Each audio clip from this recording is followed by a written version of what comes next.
Hello, কি খবর? তো আজকে চলে আসলাম। কি কই কি আজকে আরেকটা নতুন ভিডিও করতে আসলাম। ভিডিওটার নাম 100 ধান ক্ষেতের মাঝে একটা ফাঁকা জায়গা।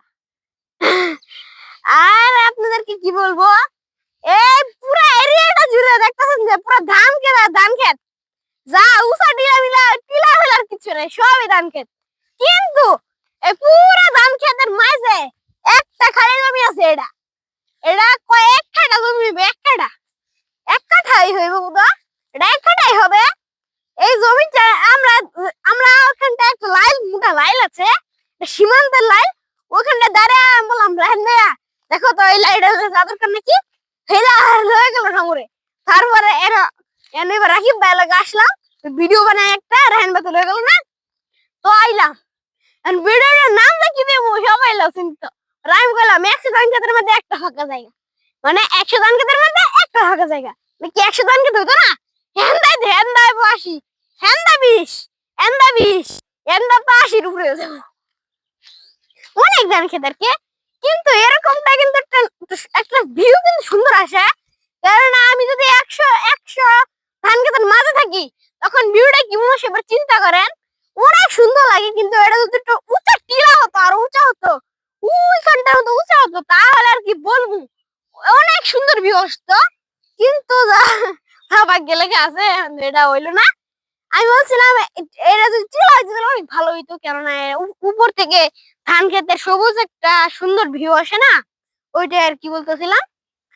কিন্তু টিলা নাই, কি করার।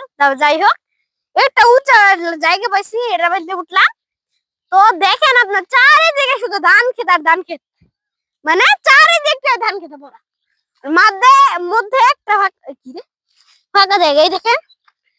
আমাদের বাংলাদেশে অতিথি পাখির পালক এটা চুচুরা উচুরা খারাপ হয়ে গেছে গা। বাংলাদেশের অতিথি পাখির পালক এই দেখেন। আমি শুনতাম আগে ময়ূর পালক দেয় কি কলম মানে লিখতো। এই দেখেন এটা অতিথি পাখির পালক। কিন্তু খুব হয় কেননা একটা কথা তথ্য, আমাদের অতিথি পাখি মারা কিন্তু দণ্ডনীয় অপরাধ। কেননা সে আমাদের দেশের না, এ অন্য দেশ থেকে আমাদের দেশে বেড়াতে আসে, এই জন্য তাকে আমাদের অতিথি পাখি বলা হয়। কিন্তু একে হত্যা করে খাওয়া কিন্তু দণ্ডনীয় অপরাধ। কেননা অন্য দেশ থেকে অতিথি এসেছে, আপনার বাড়িতে যদি অতিথি আসে তখন আপনি কি মেরে ফেলবেন বা ওকে কোনো কষ্ট দিবেন? এরকমটাই ওদের কি কোনো আমাদের কষ্ট দেওয়া ঠিক না, এটাই। কিন্তু আমি ঠিক জানি না, অনেকে তো গুলি করে মেরে খায়, মানে এটা হালাল। কিন্তু আপনার যখন বকে বাসা বাঁধে তখন কোন ও মা এত মোটা তখন কোন বক বক বা কোনো পাখিকে মারা মেরে খাওয়া মাকরুহ। কেননা যখন বাচ্চা গুলো ওই টাইমে যখন বাসা বানায় তখন তো আর থাকে না, বাসায় ডিম পারে, তারপর ওখান থেকে বাচ্চা হয়। যদি তার মারা তার বাচ্চাগুলো অন্য ছায় মারা যাবে। এজন্য অন্য অন্য কোনো সময় বক মায়ের খাওয়া হারাম। কি কই, হ্যাঁ অন্য কোনো সময় বক মায়ের খাওয়া মাকরুহ, মাকরুহ ভালো না।